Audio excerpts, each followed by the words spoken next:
गाजीपुर सांसद अफजाल अंसारी पर बीते दिन दर्ज हुआ मुकदमा। महाकुंभ पर दिए गए बयान को लेकर पूर्व अध्यक्ष जिला सहकारी बैंक देव प्रकाश सिंह ने दर्ज कराया मुकदमा। और वहीं बीजेपी एमएलसी विशाल सिंह चंचल ने भी अफजाल के बयान पर पलटवार कर अफजाल को मानसिक विक्षिप्त बताया। मुकदमे को लेकर गाजीपुर एसपी ने भी दी जानकारी। तो आइए सुनाते हैं उन लोगों ने क्या कहा। गाजीपुर सांसद सादियाबाद चौराहे पर एक संत शिरोमणि रविदास समिति के तत्वाधान में कार्यक्रम हो रहा था। उसमें उन्होंने कुंभ मेला को लेकर के अमर्यादित टिप्पणी किया।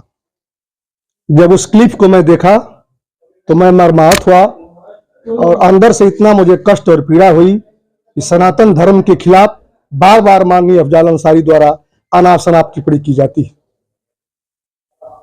टिप्पणी ऐसे समय की जाती उनके द्वारा की गई कि जिस समय महाकुंभ 144 वर्षों के बाद महाकुंभ लगा है। उत्तर प्रदेश के यशस्वी मुख्यमंत्री माननीय श्री योगी आदित्यनाथ जी ने ऐसी दिव्य व्यवस्था की है कि पूरा देश विदेश के लोगों ने सराहना कर रहा है कि ऐसी कभी व्यवस्था कुंभ में नहीं हुई। कुंभ एक हिंदू सनातन धर्म का आस्था का पर्व है, हम उसको पर्व मानते हैं।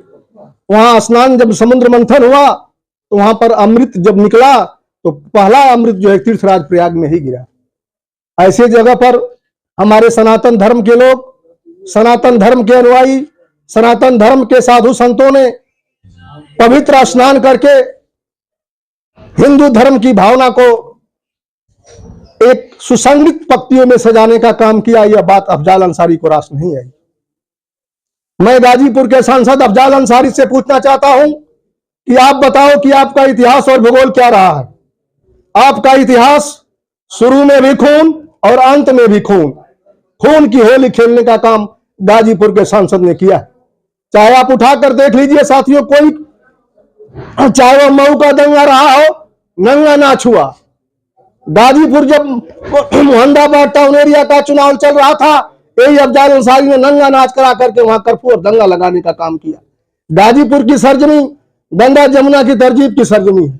यहाँ पर सब लोग आपस में भाईचारे के साथ रहते हैं, लेकिन हमेशा माननीय अफजाल अंसारी जब भी कोई सनातन धर्म का बड़ा पर्व पड़ता है तो उसके विरुद्ध कुछ न कुछ हमेशा अमर्यादित भाषा बोलते रहते। सादियाबाद में उन्होंने जो बोला कि जो कुंभ नहा लेगा उसका पाप धुल जाएगा, और पाप धुल जाएगा तो स्वर्ग का द्वार खुल जाएगा। मैं अफजाल अंसारी से पूछना चाहता हूं कि क्या आपने कभी जन्नत का द्वार देखा है? माननीय अफजाल अंसारी बताओ कि क्या आपने कभी जन्नत का द्वार देखा है? क्या माननीय अफजाल अंसारी ने कभी मुस्लिम धर्म के खिलाफ बोला है? इसके पहले जब उत्तर प्रदेश में अन्य पार्टियों की सरकार थी तो नमाज खुलेआम सड़कों पर पढ़ा जाता था, ट्रैफिक जाम होती थी। उस ट्रैफिक जाम में कितने बच्चे इस तरह से पीड़ित महिलाएं थी, प्रसव की महिलाएं थी, उनका वहीं पर जो है आर्सन डिलीवरी हो जाता था। उस समय अफजाल अंसारी एक बार बयान नहीं देते हैं। और जब एक पवित्र नेक अच्छा काम हो रहा है, जहां देश की आस्था का सवाल है, जहां करोड़ों करोड़ों हिंदुओं की आस्था का सवाल है, वहां पर ये स्वर्ग और नरक की बात करते हैं। और देखिए उनका ये अब या तो मेंटल हो गए हैं वो, या आजम खान बनना चाह रहे हैं, क्योंकि आजम खान जी की आवाज तो बंद हो गई है।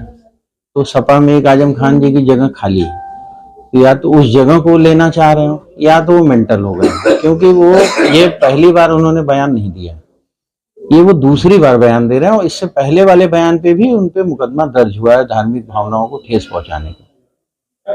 रही इस बयान की बात, तो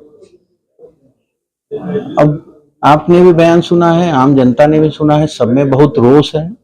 और इस तरह की टिप्पणी से या तो अपने को आजम खान वाली जगह पे वो देखने के लिए परेशान है, इससे उन्हें मिलेगा कुछ नहीं। आपने देखा होगा लोकसभा चुनाव में उनकी बेटी मंदिर मंदिर घूम के शंकर जी को जल चढ़ा रही है। चुनाव आता है तो आप ऐसे काम करते हैं। चुनाव बाद हिंदू धर्म से जुड़े हुए सांस्कृतिक कार्यक्रमों को, हिंदू धर्म से जुड़े हुए त्योहारों पे आप ऐसी भद्दी बयानबाजी आप देते हैं जो कल्पना से परे है। तो हम सब यही चाहते हैं कि उनके विरुद्ध कठोर कार्रवाई हो। उन्होंने हिंदू मान्यताओं को लेकर जो स्वर्ग और नर्क की नई परिभाषा करनी शुरू कर दी, ऐसे में आप क्या करेंगे? अब ये मानसिक विक्षिप्त हैं, अभी लोग नहा के आए हैं, तो ये तो एक हमारा धार्मिक आयोजन है, उसमें एक परंपरा रही है कि आप, अब वो भी आज देखिए उत्तर प्रदेश और देश नहीं पूरे दुनिया में गौरव का क्षण है कि हम इतना बड़ा आयोजन किया। किसी ओलंपिक में आपने नहीं सुना होगा कि 50 करोड़ लोग वहां गए हों, किसी बड़े आयोजन में नहीं गया होगा। हमारे बड़े बड़े मजबूत देश हैं, अमेरिका जैसे देश हैं जहां अभी लॉस एंजलिस में आपने देखा आग लगी थी, इतने बड़े संसाधन के बाद भी वो उस आग पे कंट्रोल नहीं कर पाए। तो हम लोग जितने सीमित संसाधन हम लोगों के पास है, उस हिसाब से हम लोगों ने जो आयोजन किया है, वहां जो भी संगम जा रहा है, हर आदमी कृतज्ञ हो रहा है, हर आदमी उत्तर प्रदेश के पूज्य महाराज जी को और मोदी जी को धन्यवाद दे रहा है। बहुत बेहतरीन आयोजन हुआ है। मैं खुद अभी कुंभ गया था पूरे परिवार के साथ, लोग परिवार के साथ जा रहे हैं, देश विदेश से लोग आ रहे हैं। कोई ऐसी घटना नहीं सुनने में आई कि किसी के साथ कोई बदतमीजी हुई हो, किसी को कोई परेशानी हुई हो, किसी को स्नान करने में कोई समस्या आई हो, कोई सफाई की कोई समस्या हो, सुविधाओं में कोई कमी हो। तो हर तरह की व्यवस्था बेहतर उत्तर प्रदेश सरकार ने किया है, माननीय पूज्य योगी आदित्यनाथ जी ने किया है। और जो लोग भी कुंभ जा रहे हैं, स्नान कर रहे हैं, वो धन्यवाद दे रहे हैं। इन लोगों को यही जलन है कि ये इतना सक्सेस ये कार्यक्रम कैसे हो गया। ये लोग यही परेशान है, छोटी छोटी कमियों को, गलत चीजों को टिप्पणी करके, गलत ट्वीट करके, गलत भ्रामक यूट्यूबरों के साथ मिलके भ्रामक चीजों को दिखा के ये केवल भ्रम फैला रहे हैं कि लोग कम जाएं। और मुझे लग रहा है कि 12 तारीख के बाद और 26 तारीख तक, शिवरात्रि तक ये रेला हम जो चला है वो चलता रहेगा अनवरत। मुझे लग रहा है कि बहुत बड़ी संख्या में और लोग अभी स्नान करेंगे। सांसद अफजल अंसारी के खिलाफ मुकदमा दर्ज है, किस तरह का मुकदमा सर, क्या आपका मामला है? 12 फरवरी को संत श्री रविदास जयंती के कार्यक्रम में थाना शादियाबाद के अंतर्गत इनके द्वारा एक वक्तव्य दिया गया था, जिसके संबंध में एक तहरीर प्राप्त हुई कि इस वक्तव्य के कारण लोगों की धार्मिक भावनाएं आहत हुई हैं। महाकुंभ को लेकर ये वक्तव्य दिया गया था। इसके संबंध में उक्त तहरीर पर मुकदमा पंजीकृत किया गया है एवं अग्रिम विधिक कार्रवाई प्रचलित इसमें की गई। क्या धाराएं हैं सर? धाराएं इसमें धार्मिक भावनाएं भड़काने की धाराएं हैं। बीएनएस के अंतर्गत 299 और 353(2) के अंतर्गत ये मुकदमा पंजीकृत किया गया। किसके द्वारा मुकदमा पंजीकृत? ये मुकदमा देव प्रकाश सिंह जी के द्वारा पंजीकृत करवाया गया है, जो इसमें उनके द्वारा तहरीर दी गई थी। टीम न्यूज़ टुडे 24 बने रहे इसी ताज़ा तरीन खबरों के लिए। नमस्कार।